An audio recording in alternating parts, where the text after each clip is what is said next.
Athlete Builder back at it. Jim Beebe and Jeff Osaded here today. And though it's our second international call, we had um, Kenny on, the Jiu-Jitsu and Navy SEAL. He was down in South America, but he's from the States. Today we got Jeff, and he's representing Canada, the Sport Institute, Alberta's branch. So our first international call with an international entity focusing on Canadian athletics. And if I'm just looking through the bio, which is extensive, we're going to get into a lot of things today. But with the Olympics coming up, we're going to talk about that. We're going to talk about youth development. And I'm looking at him. He's worked with, there's obviously hockey. Then there's water polo, which is hard to do outside, but cross country, the oval sports, especially speed skating. So here we have a really smart guy, and shout out to Mike Soroka, the baseball pitcher, most recently with the Cubs. When he was on last, I'm like, hey, do you know anybody else to have on my show? Because I'm always trying to expand my reach and get smarter and be selfish about it by having guests on. He goes, go get a hold of Jeff Osadec. I go, well, who's that? He goes, he's out of Canada. And I learned that Mike was from Canada.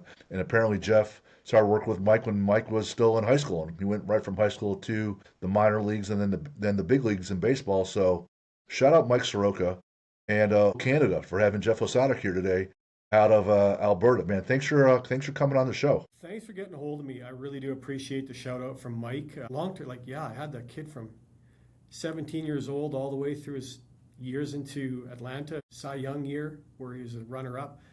Can't ask for a nicer kid. Those are the kids you like. When you have him in the room, you just feel better about what you're doing. So I really appreciate you reaching out and asking me to be on your podcast. I'm really excited about this. Recently I turned 50 in 24 at the end in December.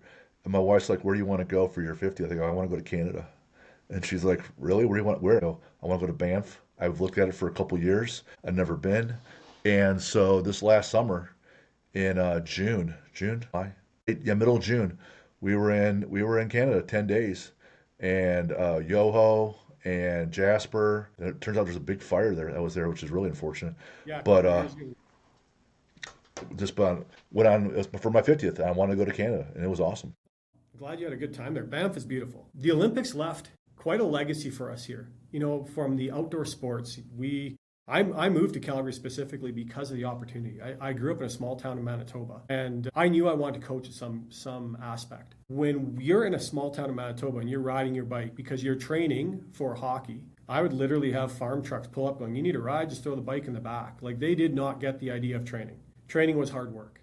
Mm-hmm. There was no objective to it. It happened. So I love the idea of training. I love the idea of, if you do something physical, there's an adaptation to the body. I didn't quite know what it was, but it happened. And that's what got my curiosity piqued. And that's how I ended up with, I love that you said extensive. My wife and family would call it a lost bio because it was so long. I went to school for 11 years in university. And that was basically because when we started, there really wasn't, I'm a few years behind you, Jim, and there really wasn't a pathway for us. We built this pathway of what is strength conditioning now for our younger coaches. They go to school, they get their kines, they can move their way through pretty seamlessly. We had to mow the grass to so they can walk nice and easy now. So I appreciate guys like yourself and others in this field who have kind of paved that path for us, because it's a lot of work. And It's a lot of work. Yeah, but it's been great. You think of where we were, and I'm working on projects right now on looking at how we evaluate our younger strength coaches, and what are those objectives that we want them to be able to do. And that's just not from a, hey, you're technically really smart. What do you have that builds that habit forming culture that we're looking for within our daily environment? And I look back to those people that I'm sure you have yourself they were mentors to you, and you kind of look back on, what would they do in this situation? We had a woman here by the name of Rosie Neal, and I say, if Rosie Neal didn't see it in physiology, it didn't happen. So I always say, what would Rosie do? And this is how we how do we have that? So they're going to look at us and go, what would Jim do, or what would Jeff do? That's where we got those shoes to fill. True. I know we're going to talk a little bit about winter athletics and winter sports for the Olympics. In the Summer Olympics, do you have a favorite sport or two to watch? I will argue with anybody who tells me that they always watch, it's always 100-meter, right? The lights come on, everybody's there. I still think the best one to watch is decathlon. That's the best all-around athlete. Selfishly, I'll watch it because Damian Warner was an athlete who trained here, was Olympic champion. We've got a couple new ones that are coming up, and One of them will be training here soon. Geez, his name is just, it's eluding me right now. He's an RBC champion. So in Canada, we have the RBC Bank has sponsored a testing camp that happens once a year in each province. And they test the basic skills. You're going to come in and get your stature done, a sprint, a jump, mid-thigh pull, shuttle run test. We call it the Leger up here, the Beep test maybe in the States or Australia. And all that information is collected and then given to the national teams. And it's an ID camp. So Pierce LePage is one of the athletes. And Pierce was a former champion of RBC. And he ends up going to this camp as a track and field athlete, but Track and Field Canada didn't know about him yet. And they're like, well, who is this guy? He sits next to me. He's the same height. He stands up. He's 8 inches taller. Inseam, like can cover distance like nobody's business. I look back at some of the athletes, like we have Kelsey Mitchell here in Canada. She's on the bobsled team right now, waiting to hear if she's made the Olympic bobsled team. But she came out of the University of Alberta Golden Bears soccer program, ends up trying out for RBC training ground with the idea of going to bobsled. And what ends up happening is Track Cycling Canada comes up to her and goes, hey, would you like to ride a bike? And she goes, well, let's try it out. And 4 years later, she's gold medalist in Tokyo, and then I believe a silver medalist in China 4 years later. And now she's said, well, I can move fast. Let's try something different. And tried bobsled and did really well. So I think it's really interesting that we have those opportunities within the Summer and Winter Olympics, and to see some of these athletes that we've had come through here. We don't get many summer athletes in Calgary. For your American podcast viewers or listeners, our network is across every province of Canada. So we've got a center in Vancouver, which is Whistler, BC, is more of a Nordic center. The Victoria one does a lot more of the summer sports, and then Vancouver has their own hub. We're here in Alberta, in Calgary, Alberta. Small one in Saskatchewan, small one in Manitoba, big one in Toronto called the CSI Ontario that looks after a lot of summer sports, a few winter sports. A mix in Quebec, in Montreal, at the old Olympic Training Center, or where the Expos used to play. And then Halifax has a big summer conglomerate of athletes. The athletes can bounce around between any of the centers, if they're traveling, doing testing camps. Because Canada's pretty large, it's hard to keep everybody under the same umbrella, but the network is really good at keeping that communication open. And what we test in each one is really interesting. So we are kind of that summer. We have a few summer sports, but a big mix of winter sport here. So with the Olympics coming up, it's going to be really exciting. Man, so Jeff, just the question was, what is your favorite one to watch? Decathlon. Okay. Into it. I would say decathlon. I can see how this is going to go, which is great, Now, my wife knows, when the Olympics are on, I could watch all the sports. We've been so immersed with some of the coaches that are in there. I could watch table tennis. I could watch tennis. We could, any of the sports that are summer games, winter games. I'm going to be watching all of it because we have an invested interest in.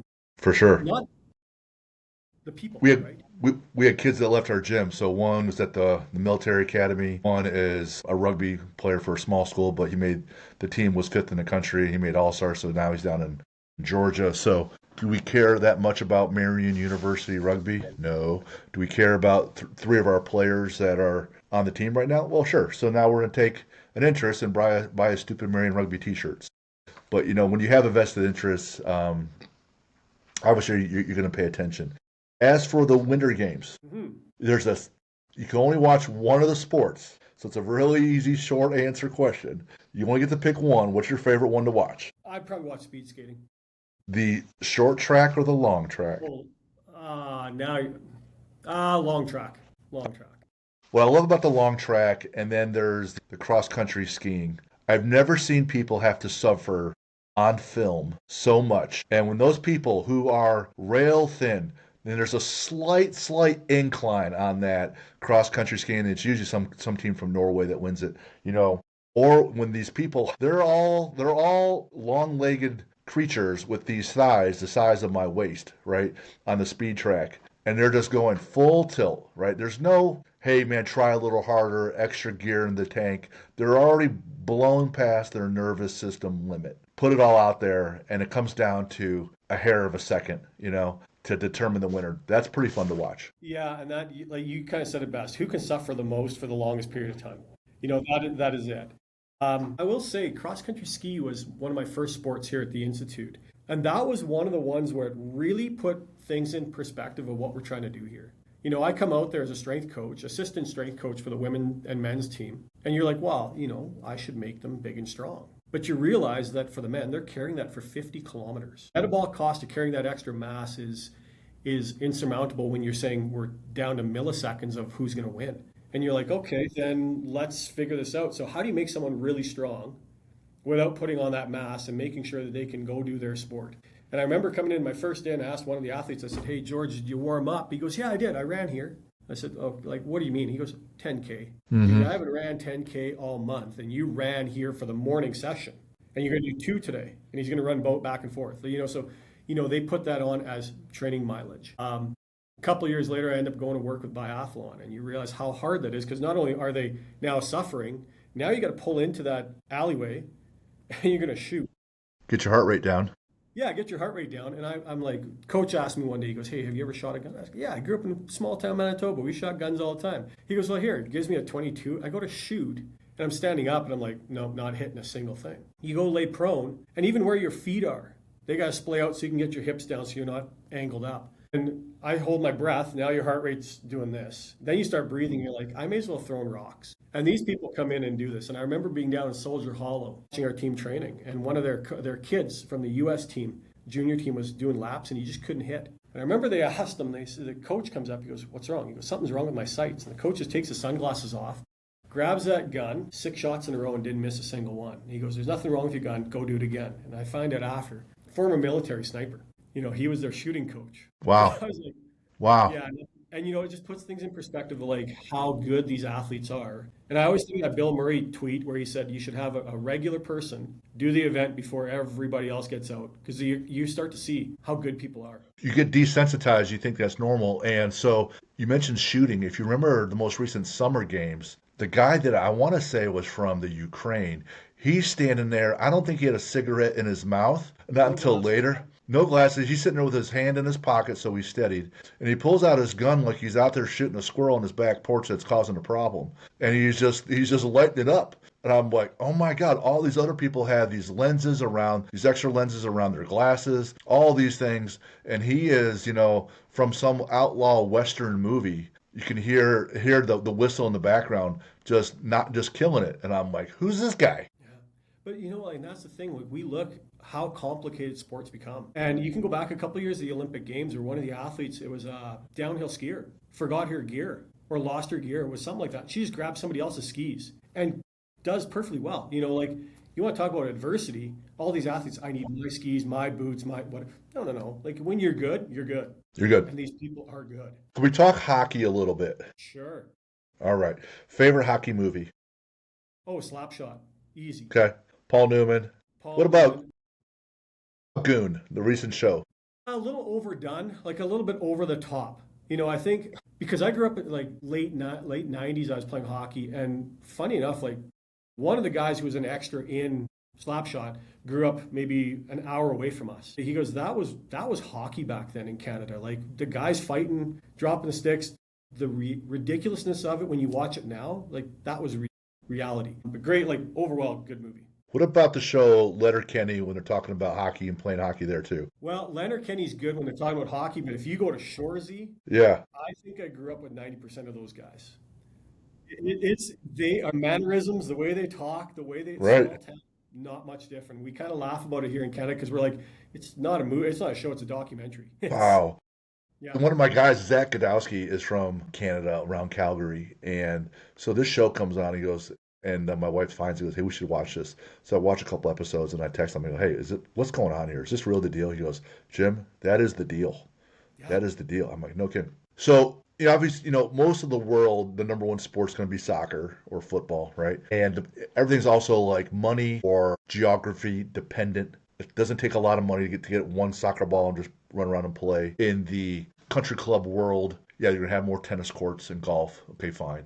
Talk about the culture in Canada with tons of just ice rinks out, not in people's yards, but everywhere where people can play hockey all the time, and where being outside in the cold is just part of the deal, and they can have fun doing it, whether you're snowmobiling, hiking, hunting. But talk about the prevalence of just outdoor hockey playing up in Canada and what that culture is really like, because people in the States aren't going to really understand that. I would say the outdoor culture, yeah. And the idea that we have rinks. Right now, we don't have many outdoor rinks because we've had a stretch of a Chinook, which is nice warm air coming in over those mountains. We've had plus 14 the other day. All our outdoor rinks are kind of wet. But the outdoor rinks, when it is cold, there's a ton of kids out there. Like the other day, we went for a walk through right near the river. And there's a spot where the kids it's a little lagoon that has formed. And they've shoveled it off and they got two nets out there and they're just skating. Get their skates on. They're sitting on a log to put their skates on. The culture of hockey, though, I will say, has changed in Canada. And as you said, kind of the country club piece, hockey's getting way more expensive. And so I argue that we're not always getting the best players. We're starting to become that. Hockey is where some of those richer sports are, where it's parents who can afford to get you into the right programs. The academy sports system has now grown much bigger in Canada. So instead of having what used to be club hockey where you'd play your club, like you play bantam, they called it bantam and midget. Midget would have a AAA club. That was always the big thing, but it was always like all kids can try out for it. Now it's a academy system. Like you got to pay some serious money to make this academy team. You're invited to try out.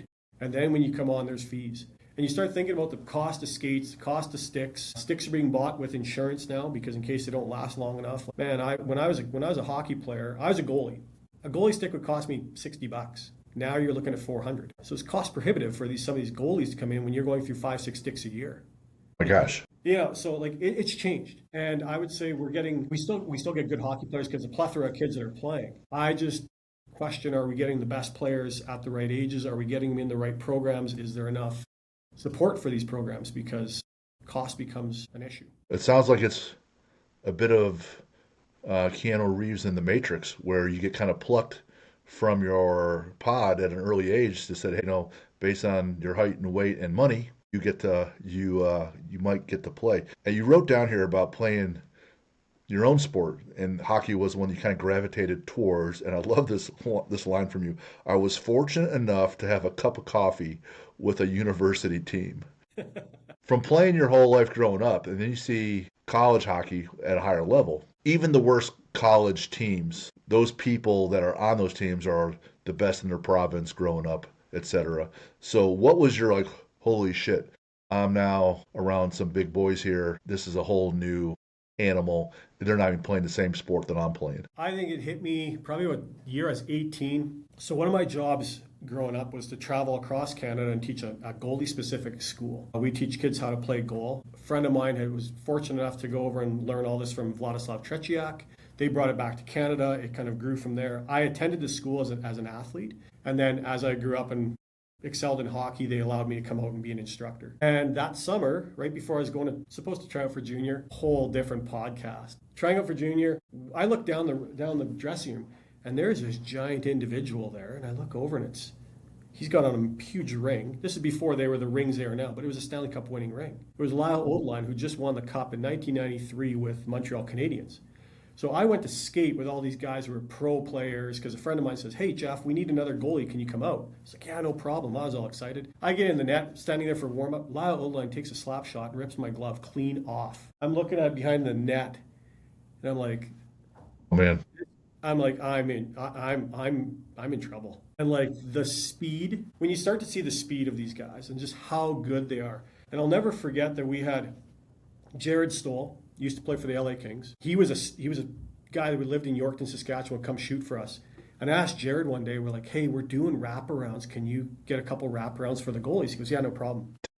Tell the audience what a wraparound is. Wraparound so means you coming from, like, if you're coming down the right side of the rink, you come down, you wrap around the net, and a tight shot around. So you're coming around and trying to loop it in, trying to beat the goalie across the net so you can put it on the goalpost side. And that's low. So the goalies would have to slide. Jared comes in there and scores 4 of them off the bar and in every single time. And I'm like, Jared, can you give the guys slow it down? He was just so good. And you realize how talented these guys are. And he goes, well, do you want me to, I'll try backhand. And he goes and puts another one off the bar and in backhand, not just forehand. Like the goalies had no chance. Now, obviously, kids, NHL material, but it's just the speed, the accuracy. If you give them an inch, they're hitting it. That was the difference. That little bit of margin was enough. Oh, yeah. Well, let me ask you this. I got to dial way back in the memory bank. So I read Malcolm Gladwell's Outliers. Yep. and he references the 10,000 hours, blah, blah, blah. And he uses a number of different examples to demonstrate how having a slight edge makes all the difference. And based on kids' birthdays. So in the States, like I'm born in December. So anybody that's born like July, August, September, October, they're going to be the oldest people in their classes. If you're born May, June, July, like my daughter, July 1st, you're going to be the youngest people. So almost 10, 11 months underdeveloped on average. And what they said was those that were the older ones, statistically, way outnumbered the younger ones. And in terms of just who made the team, because they had that one little piece alone had enough correlation. And you're telling me about these people that can put the puck on, hit the pipe, and then go in the net on the dime every time. That little bit of margin. How significant is every little piece at that level, whether it's the physicality, the intelligence, the speed, your age, right? Talk about how there's that kind of athlete who has that a bit naturally, and how the other guy doesn't have those pieces, but gets everything out of the tank and still makes it happen. I would actually think you look at, we have a professor that used to be here, Dr. David Smith. He always taught me there's 4 types of athletes. You have your bolter. Your bolter is just really good for a short period of time. You know, you're going to get a lot of winning out of him in that short period. Really good, talented, but doesn't last long within that sport. You know, they got a lot of good makeup, but they just don't have that grit, that longevity. You have a thoroughbred. That's the kid who's just got the talent, born with genetics, got all the skills, got all the habits, and they just do. Connor McDavid for hockey, Michael Jordan for basketball. Actually, no, Michael Jordan wasn't one. He's a different athlete. LeBron James came out of high school just talented, right? You got a wooden horse. Now, a wooden horse, the kid has zero talent. And I love having wooden horses on a team. Reason I like that is because those kids bring something so different to the training environment. They lighten the mood when it's crappy, when it's hard. You know, they know they're not the best there, but they still come in there and they give 100% effort. And people can see that and go, well, man, if they're sticking into it, I'm going to get up. Like, you bring that culture up. Nice. And then you have your workhorse. Michael Jordan was a workhorse. He wasn't always a super talented one on the team, but he worked his butt off. We've had a lot of those. And I asked Dr. David Smith, I said, who have you won more gold medals with? A workhorse or a thoroughbred? He goes, actually with workhorses. Because he goes, that consistency over time builds talent. You're not just walking in with talent. I think some of the sports in the U.S., you just have the critical mass of athletes that you can just pick talent out. I think track and field, football, right? In Canada, I look back at Mike, you know, he's one of those kids that he came out with talent, but we had to foster that talent along. So you have a workhorse. Mike's a workhorse. Look, he's a really talented kid. Couldn't ask for anybody to work harder than him. We look at a lot of the athletes. I've got a kid right now, Cohen Aiken, who's out of Calgary here, who's playing in the Orioles system. Solid work ethic. You just couldn't ask for more harder work ethic. And now he reports in a few weeks here. You know, that's the kind of thing. So that margin of error, depending on the athlete, is a big difference. I like how you went back to the Malcolm Gladwell. Hockey Canada, I used to do testing camps for them with their under 17 groups. I analyzed all their data for 4 years and came back to the conclusion that I could take 3 field tests and their birthday, and I could predict 40% of their team. Wow. Because we could just say, hey, and we'd do it because they'd have their camp in summer. The team would be picked in October. I'd come back and reanalyze everything and go, birthday does matter. They just get that little extra. But I said, it's not about, I said, that's at that moment in time. I said, if that kid is still one of those workhorses putting in that consistent effort, how do you watch where their trajectory goes later on?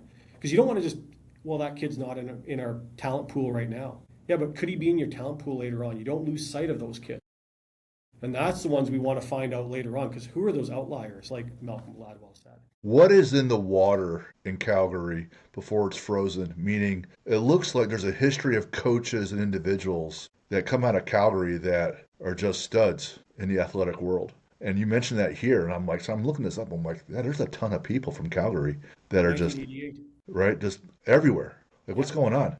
1988, the Olympics. It left. Okay. 1988, when the Olympics came, it was kind of a big deal. It left the oval, the Olympic oval, the bobsled track, the Nordic Center in Canmore. So it attracted a lot of athletes. The years that the oval opened up, everybody skated outdoors. So you want to skate outdoors in Winnipeg, Manitoba in winter, in January. It's minus 35 with a wind chill of minus 45. That's 20 Celsius. It's blasting. You skate fast because you want to get the hell off the ice. But all those athletes who had the ability to skate on crappy ice in the middle of nowhere, Saskatchewan or Manitoba, ruts and wind and snow and drifts of snow, came to the Oval, and you've got the best ice in the world at altitude that rivals with Salt Lake City. That changes. Like most of the world records are broken at Salt Lake City or Calgary, and it allowed athletes this place to train. Now, in 1994, it was recognized that we can do better with our athletes. And that's when Dr. David Smith and Dr. Stephen Norris and the group created the first Canadian Sport Institute. And that's where we started here in 1994, and then they expanded across the country. So it attracted a lot of successful people. Charles Poliquin, most people should know in the strength world, was one of the first strength coaches at the Olympic Oval. And he just brought that idea with him. He started to bring that idea of strength conditioning, and that's when Dr. Matt Jordan and Scotty Ma, who's my director of performance here, and a group just said, hey, this is what we can do for strength conditioning, and how we started to grow that whole entire pathway. So yeah, the world of strength conditioning, it's funny how it intersects in Calgary. You look at Altus, and you got Stu McMillan has come through Calgary, Charles Poliquin, Matt Jordan, you got Matt Price now with the LA Kings. Ryan Van Asten was a strength coach here. The Institute went down to LA before Matt was there, wins 2 cups, goes, I have a pretty good chance of doing well there, and he did well. But, the University of Calgary is well known as one of the top kinesiology schools in North America for a number of years. It just brought people here because of that.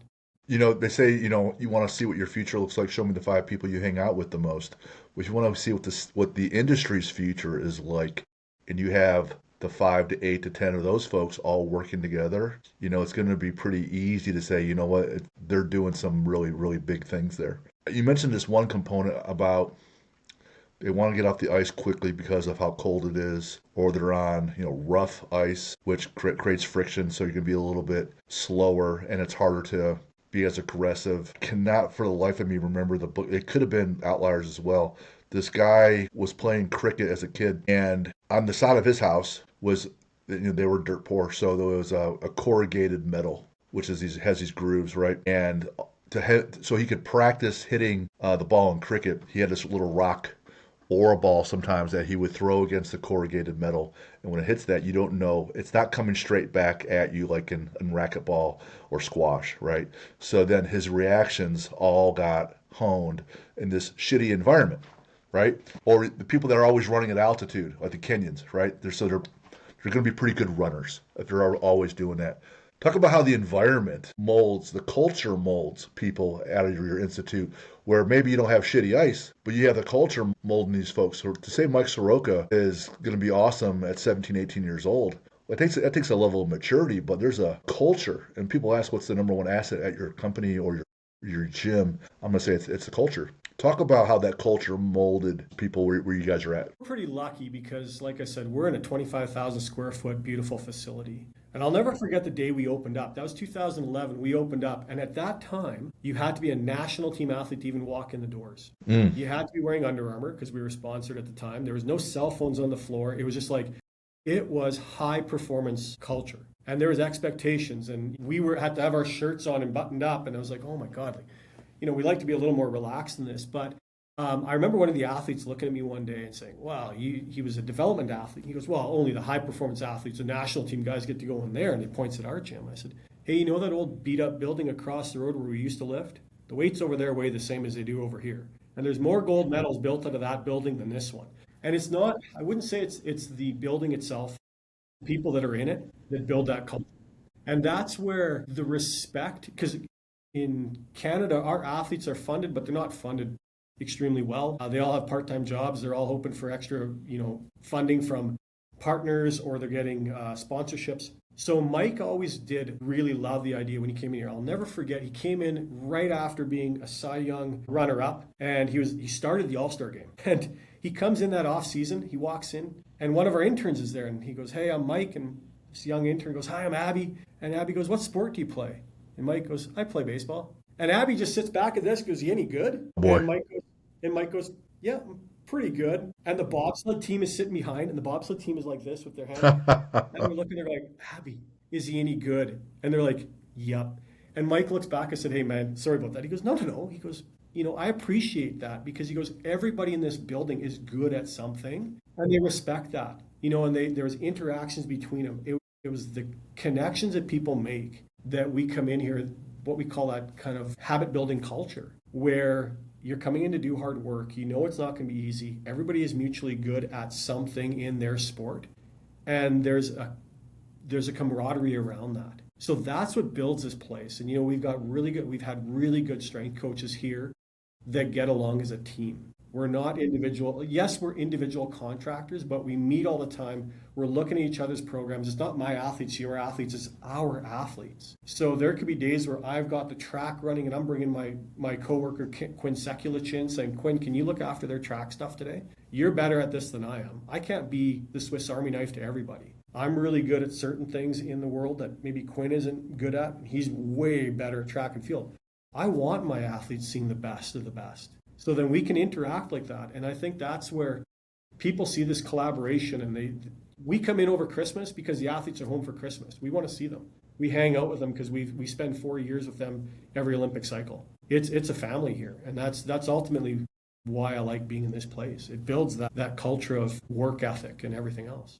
I'm glad you say that. I've seen that play out in a lot of ways and be immensely impactful. And then I see the opposite, where out of one side of the coach's mouth, they'll say, "Hey, we want like what you wrote in your homework here, about being a zero, be a team player, push, show up early, track your food, get enough sleep, right? Doing all the right things, know your playbook and the playbook of the guy next to you that plays, so you know." You're doing all the things, and the other athlete is just faster and more powerful, but doesn't do those things, right? And you talked about those 4 different athletes. So the one that's kind of gifted, and it's not. And I'm overgeneralizing, right? There's plenty of gifted athletes that get even more out of their tank, right? Like Peyton Manning, who's great but got more out of his tank, but physically didn't run well, etc. But anyways, those same coaches are just playing the ones that are faster, and they're getting beat, or they're playing the ones that are faster, and those players are out of position. Maybe it's a team sport. And they'll say, "Hey, man, do all the right things, do the right things." But what the reality is, just be the fastest. It doesn't really matter. So I'm not saying it's like that everywhere. But you can tell, like there's some teams that don't win, and there's some teams that win some. And there's some teams that win all the time. And talk about how hard it is to change that coach's bias, but it's still the coach that gets to decide. So the athlete is still left with some lessons to learn there. Yeah, I guess what we look at here, and we're, like I said, we don't have quite the same amount of athletes. I'm going to go back to my years with water polo. So when we were with water polo, we had basically 11 guys who lived in Calgary and called the center. It was the water polo national team center. We had a Serbian coach at the time, and when I first met with the team, I was like, "Well, what's your team philosophy? Kick the hell out of all of them, and whoever's standing at the end is champion." I said that works when you're in Serbia, and I could just pluck a kid. I remember being in Agar, Hungary, and you could hear in the middle of winter, like there's something going on behind these boards. We look over, and it's an outdoor thermal pool that's created a water polo pool. The kids are playing like we play outdoor hockey. They're playing outdoor water polo in the middle of winter. And you could have plucked any one of those kids out of that pool and put them on a national team here in Canada. They were phenomenal. We didn't have that plethora of kids. We spend a lot of time looking at the sports science of training. And what are those marginal differences? So when we say, like, how hard is it to, when you have this athlete that's really good, I'm going to look at that gap of that athlete and say, well, where do they need to be? Well, this is what you need to work on. That athlete's going to have a totally different program. And you start to build those individual gap analyses to put together the most scientific program, because one, our athletes are doping controlled all the time. We can see them come in and out around an Olympic Games or World Championships. Doping control is just, they go, "Oh, hey, so-and-so," they know them by name now. They know their addresses by heart. So we don't have that ability to just kind of make changes that are big and say, "Hey, we're just taking the most talented." Because sometimes, like in water polo, you had who you had, and sometimes you had to make chicken salad with chicken shit. You did the best you could, right? Sure. So I look at our years with water polo, and we spent a lot of time thinking about the science and looking at, we didn't have the largest team. We took a team my first year to Agar, Hungary. I remember watching a guy walk out the door, and I was like, Jesus, that's a big dude. You look there, he's 6'7", 280 pounds. The next guy walks out at 6'9", 320 pounds, and his heaviest guy is 220. What the hell am I going to do against that guy in the pool? We were faster than them. We had to look at our leverage. What are we going to do that's going to take that gap and change it? Changing the coaching mindset. I work for the Canadian Coaching Association as a coach educator. And that's what we're trying to look at, making better ethical scientific decisions around coaching? How do you make your plan? Because, like we said, you don't get to choose the most talented. You get whatever walks through the door. How are you optimizing whatever kid you come in from a talent standpoint, from a genetic standpoint, and doing the best you can, get the best experience in sport so that they don't take off at 16 years old and go, I hate this, I never want to come back and do this ever again. So that's a big piece of what we're trying to do, is change that coaching mindset from a scientific standpoint, going, how do you create your plan? What are your objectives? What are you working at here? It's not always got to be hard all the time.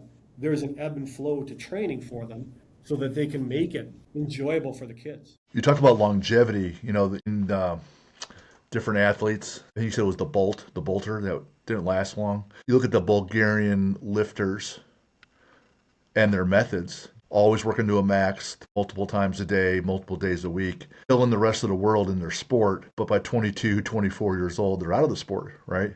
And so then they just go on to the next one because they're just breeding grounds for that one piece. And you're right. So you look more long term. You can't be maxing out 3 times a day, multiple days a week. You take what you can, and it's not the strongest that survived or the smartest. It's the one that adapted the best, is what Darwin said, right?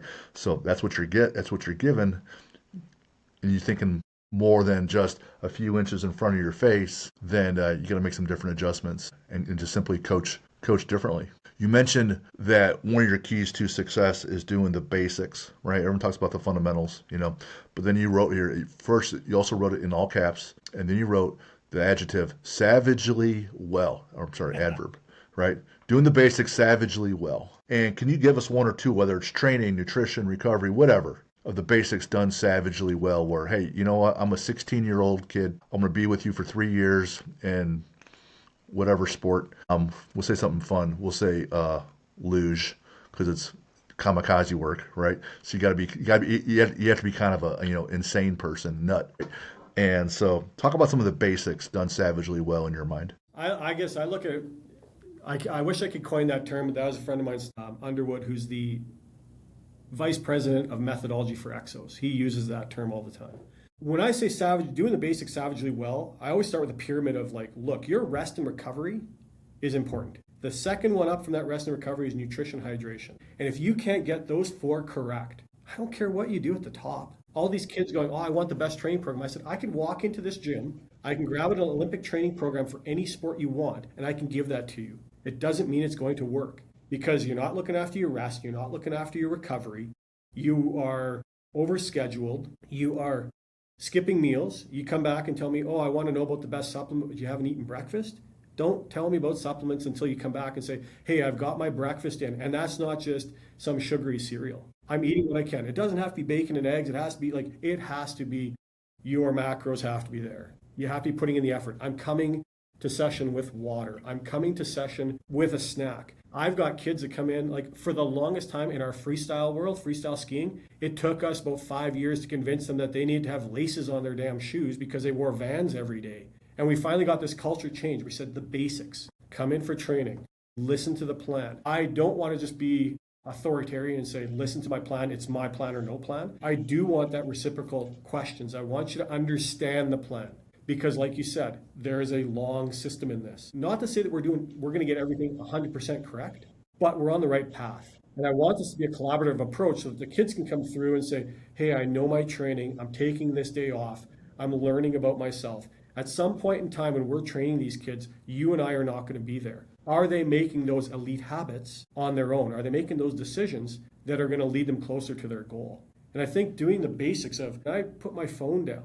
I've got a big event coming up. I'm going to put my phone away. I'm not saying get rid of it, but I'm saying you got to put it down for the evening, maybe 15, 20 minutes earlier. I'm going to get some sleep. I'm not going to stay up and go gaming. I'm going to go make sure that I'm getting my sleep. All these really simple things. But we harp on these athletes, and I think we've tracked, I've tracked resting heart rates, I've tracked HRV, I've tracked lactates and all this stuff. And I said, the number one thing we track that tells us whether an athlete's going to be really good, attendance. Just show up and do the plan. And I think we look at that saying those are the savagely well things we want done, basics. It's not about the sexiest program out there. It's not about some unique method. Social media, if I want to look at a bunch of unique methods, I'll go on social media, I'll find 5,000 really interesting things to do. Doesn't mean it fits the plan. It's not always about heavy lifting. Like I said, there's that ebb and flow. There's time to lift heavy, there's time to rest. But I think for the kids, understanding what that looks like and asking better questions and having better conversations with respect is huge. So I hope that answers the question for you. Help me. I had two bobsledders on the show, and I was just talking to one the other day, and she was in the hospital just really briefly because of a tumble. And I was concerned. She says, "Oh, it's no big deal. It's just some stitches. I got a couple of cuts. No concussions." I was back running later that afternoon, in the afternoon session. Talk about help me understand because you're flirting with disaster the whole time, and you have to be comfortable in that controlled chaos. In some sports, they require that, right? Talk about that, and that's not usually taught. Someone just kind of shows up. Maybe that's kind of built into them a little bit. Just help me understand that mindset of that controlled chaos with some of those people. Those sports attract unique individuals. That's the easiest way of saying it. Like you said, luge, they are a unique bunch. Mm-hmm. They're lovely. I love every one of them. They're hilarious. Sled, you bring in the kids who played rugby. They like the chaos. They like knowing what a little bit of suffer means. They don't mind some bangs and bruises. But it does bring in, and I think, they'll self-select. When you go through your first, I'll never forget, we had an athlete who went through the RBC training ground, ended up getting selected by bobsled, and went down the track here in Calgary when it was still running, because our track is no longer here. She went down with a lady by the name of Sarah Monk. Sarah Monk has probably ran this track 1,000,000 times. So Courtney's sitting in the back there, like Sarah's riding, and so if you don't know, the bobsled is controlled by two little levers, and you can control the runners. And she's talking to her like over her shoulder. And Courtney's like chatting with her, no problem. She down, she gets to the end, she goes, "Oh my God, that was so much fun. I love it. That was the first time down the track." The next time she went down the track with just a general, like, first-timer pilot, she said her head just bounced back and forth against that sled. And she goes, "That was nothing like the first run." But she came back, So you see these people who they have that adrenaline junkie. I think of an alpine skier. A friend of mine always said, yeah, after alpine skiing, they all go and party so hard. You know why? Because they made it down 130 miles an hour, or 130 kilometers an hour, in a spandex suit, and they survived to the bottom. He goes, you want to know why they party and drink hard after? It's because they're still in one piece. But they get that. I think you go into it knowing, like I think back for most of the female skiers, the average is most of them will have an ACL injury by the time they're 16 years old. They just kind of know, this is what I'm getting into. And those that self-select out do that early, and the ones that are okay with a little bit of adversity and chaos are the ones that survive. It's a really unique group because of we'll have probably 2 or 3 in the building with ACLs at some point in the next week, just either having rehab or hopefully not anything leading into the Olympics, but it happens, right? Yeah. We know that that's part of it. Yeah. It was kind of telling that in those 2 examples with the bobsled, there's the high-level expert, or they make the impossible look really, really common. To your point about having Bill Murray do the events, right? Having someone average, so they're able to have a conversation because they're such experts in their craft that it looks pretty easy. And then you have an average Joe, and you're in the back seat banging all the way around, and your head's scrambled for 2 days because it's just an average Joe. But they're still more capable than I would ever be, having never done it. Well, I'll say, when Mike Soroka trained here, he'd go, "Can you catch?" I was like, "Yeah, I can catch. I grew up playing ball. Yeah, no problem." So he'd warm up. And a couple times he goes, "Okay, I'm going to let one go. I'm going to let one eat." And he'd throw 90. And I'll never forget the one time he's thrown a changeup, or not a changeup, a slider. And he goes, "Hey, glove here." And I put the glove up. And he goes, No, down. So I moved the glove down, and everybody goes, "Jeff's dad, that ball's coming straight at my chest." And I didn't move that glove, and it just went right in, hit. No moving it, it was just there. And everybody goes, "Are you not scared catching for Mike?" I was like, "No, I put the glove there, he's hitting it." Would I catch for one of my development guys? Hell no. We've got a kid right now, he's grade 9. He's on average 3 people hitting live at bats every day. So I'm not catching for him. There's no control. And you see a guy like that going, you've got a glove that's this big, and he just puts it right in the spot, and you go, damn, he's good. And we don't get to see that perspective here in Canada much because baseball's not huge. We see the Olympians that, we watch them come down and do their sprinting and just They look fast. They look powerful. We had the Canadian Olympic or the men's rugby team in here, and they're all just giant. And you realize, okay, they run really fast that way, and they can change direction, and they're strong, they're agile, they're mobile, and you're like, it was fascinating. So, like I said, we are blessed to see these types of athletes come through a building, and kind of like you said, use your view on what is strong, what is fast, or when kids jump, they, oh, I can jump high.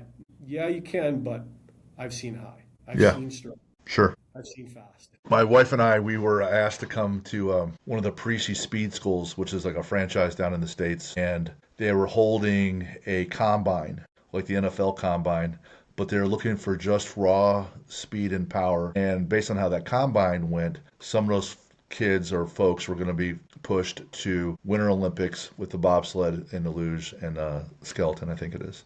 So they're just looking, they're like you guys, just looking for raw talent. Yeah. And so they asked us to come out there. It was in St. Louis. It's about 4 hours away. So we drive out there having a good time. I have never been to St. Louis and got to see the arch, etc. And so they put it out there, like geographically, come on by. And we're setting up the gates for their speed times, or fly 10s or 40s. And then there's a broad jump and a vertical jump and then a sled push component. And so people that were showing up, there's about 10, 12 athletes. And the first like 7 or 8, well, first of all, we got to see them warm up. And Jen and I were like watching, we're like, oh God, these people have been watching TV. They've been at home, like, no. Then we saw two of the guys. I'm like, okay, all right, there's something there. There's something, all right. But all of them, anyone could show up, right? And they're starting with the 40. And these guys, they're late 20s, 30s, these are showing up. And we see the first guy run the 40 through the gates, the laser timers. And I'm watching, like, my wife's like, oh no. I'm watching through my fingers, and I'm like, oh yeah, here. Hamstrings hold on. Everyone, hamstring, rolled an ankle. One guy knocked the gates over, and I'm like, oh God. And then one guy who just graduated from college, who ran track and ran the 100, 200, he gets out there on pavement, not on a track, not in spikes, and you could see with his movements and the force production with each step, him running through the gates, and we're like, okay. There's something there.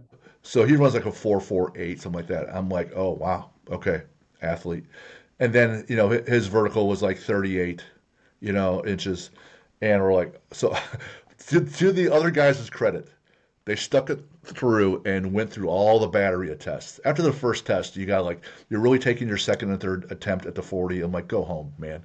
But they did all the rounds and everything else, and they're all pulling up with hamstrings, and all those guys are limping home. But there was one kid that showed up, and we're like, okay, that's an athlete. So they moved him on to the next round. Yeah. But it's not even close. The fastest slow guy ran like a 6.6 40. I'm like, 6.6. Come on, bro. Like, but anyways, when you see regular people, then you see elite level talent. It's not even the same spot. Not even. I guess up here in Canada, we got Canadian Broadcasting Corporation, CBC, is the Olympic sponsor, and they come out to watch all the events. They're in the building the year leading into Olympic Games quite often, just here videoing your athletes, talking to athletes, just building those profiles. And we call it the CBC effect. You see the cool stuff they do in a snapshot. Mm-hmm. You don't see all the hard work they put in the background. No. So then you end up with, and I remember I was listening, so we have a cubicle set up in our offices, and I can hear my buddy having a conversation. They just had bobsled camp, it was a few years ago. And same thing, anybody could show up. And I remember listening to my buddy go, yeah, I know you're strong. I'll watch your Instagram later, but on your track, you're slow. And he goes, that's what makes up a lot of the bobsled time. So he goes, thanks for coming out. The kid goes, yeah, but I can lift. He goes, yeah, that's great, but that doesn't help you. So you start to see that, hey, you're out for the T-shirt. That's awesome. I give you credit for sticking it through. But we're looking for talent. Yeah. And you know it when you see it. And and you can almost feel it, like, oh wow, that's completely different. That person's been working at that for a long time, and every little inch matters. So, if you're playing in the Olympics yourself, what's the sport you want to play? I'd be hockey. I would really like to get back. I haven't been on the ice in years. Gotcha. A couple of concussions. Not even like an old beer league? No, it's funny because when I started coming back to like when I first started here in Calgary, our training times, I was training general clients at 5 o'clock in the morning. Oof. All our ice times start at 9 or 10. So you're gonna try to that's bedtime. So it was really hard to start saying I can get into a regular scheduled hockey game.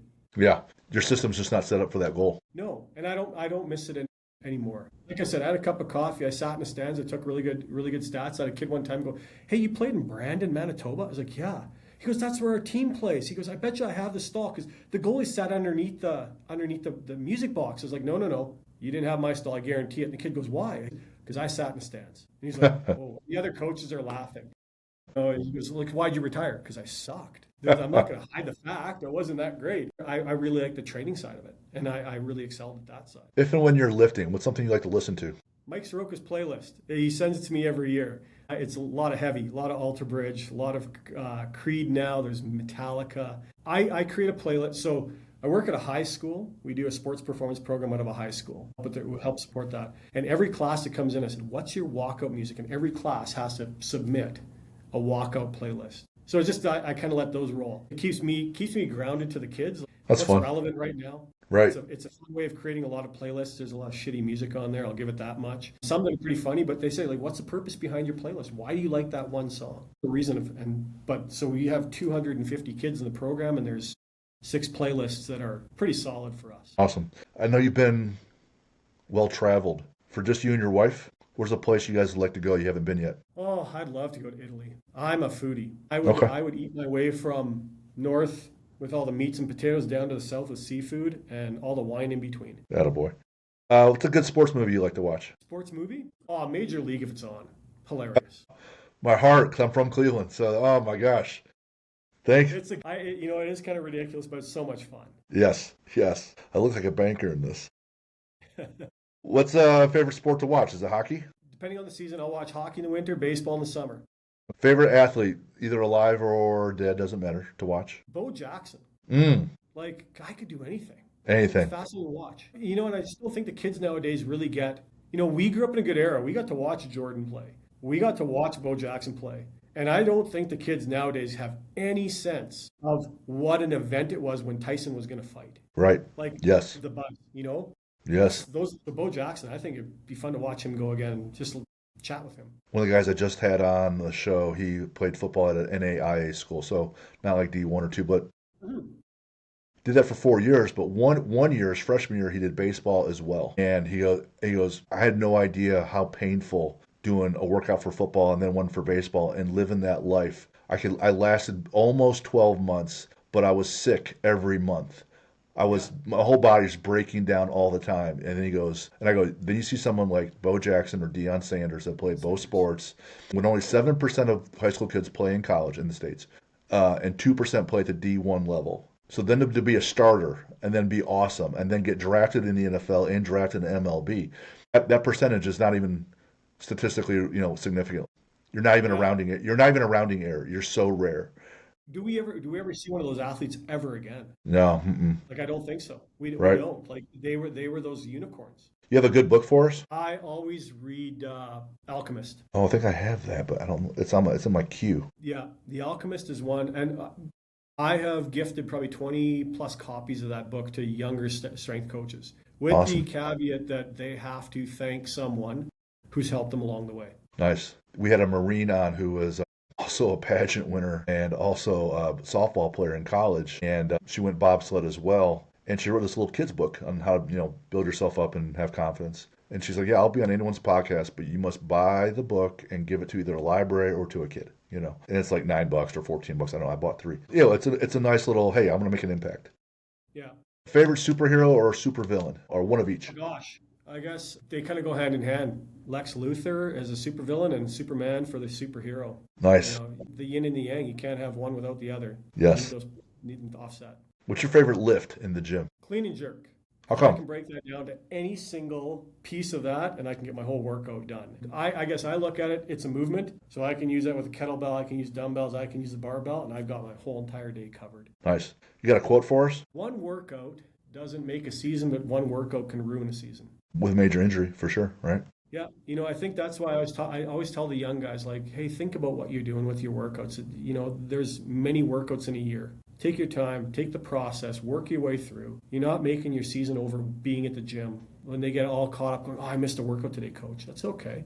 As long as you're not compromising those workouts every single week because of other things. Like, let's make sure that there's more good days than bad days. But it really does put things in perspective for them. And that was one of my professors would always tell us. It really stuck with us because that's a huge one for us here. One of my colleagues, I assume you're familiar with the West Side Barbell and conjugate method Yep. and he and I are big fans of it. A lot of people get misconceptions or they've seen West Side versus the world, and the intensity is not replicated anywhere else. I completely acknowledge that. But you talk to the coaches that are disciples out of that group, and I've been to some of their seminars, and when they're talking about their max effort days and lifting heavy, they're like, "Hey, we don't want any misses." And early on, like years ago, I started going to the seminar, like, "We don't want any misses at all." I'm like, "Let's talk about that." And they're like, "If you miss it, it means you're over 100% of your nervous system and your capabilities, so your chances for injury are through the roof." And I was just going over that with my athletes today at the gym this morning session. I'm like, if you missed a lift, that's on me for not catching that earlier. Like as you're laddering up, your last set should tell you what the next set should be. And if you're grinding out a set and you have not much left, you're done. That's great. You're done for the day. And if you miss a lift, you definitely don't have a second lift in you to try to go back and get it, right? Because you already failed once, and your nervous system is now depleted. So your chances of injury. So to your point, if you can just stay healthy and stack enough more wins every day, that compound effect's going to matter. But once you tear an ACL or blow out a vertebrae, then you got to have a big setback and you got to wait. What's your favorite training principle, Jim? Be as intense as you can, but you still got to recover and come back. So it's not how hard you train, it's how hard can you train, recover, and train hard again, is what I usually tell people. I always because when I always teach progressive overload. And I Mm-hmm. always love the story of Milo of Croton. So Milo, so he was a farmer, and he would have this cow would have a calf, and he'd carry that calf Oh, yeah, a yeah, little right. bit every day. And the kids really gravitate towards it. And I was like, that's the same idea as how we want to train. I asked them straight up, do you ever have braces? Yeah. Do they just crank the tooth into place and put the brace on place and leave it? No, 5 grams of pressure over time moves a tooth. Same thing with training. Little by little, we grow, we get better. Whether that's endurance, that's strength, that's even as a person. To get those little wins, that's how you fabricate that fake motivation. People say discipline's more important than motivation, and it is.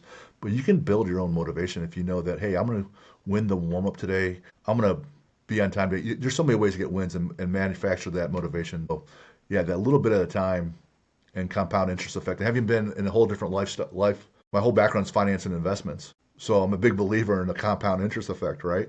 Yep. On debt and equity. So you apply that to the body and your overall athleticism. Yeah, I completely agree with that. Where can people get a hold of you, Jeff? I've got Deliberate Performance Sports Sci at Instagram. I don't do a lot on Facebook, nothing on Twitter anymore. Twitter has gotten a little bit, I had to get off personally for it just to de-stress with things, got a little bit too emotional. But between that and Threads, I spend most of my time on those two. Canadian Sport Institute Alberta, CSI Alberta, and deliberateperformance.ca. I can update that soon. You get busy here, and I think that's one of my pet projects is to keep that one going. Gotcha. Well, Jeff, it was great having you on today. Thank you for the gift of your time, and I enjoyed the stories. I wish we had more. I got plenty more just selfishly I would want to learn about. Stick around here afterwards. Really enjoyed the time, though, so thank you for the gift. I really appreciate you making the time for me as well. For sure. Once again, we're powered by the AEA Institute, and if you want to get a hold of us, it's info@athlete-builder.com. It's Jim Beebe here. Until next time, see ya.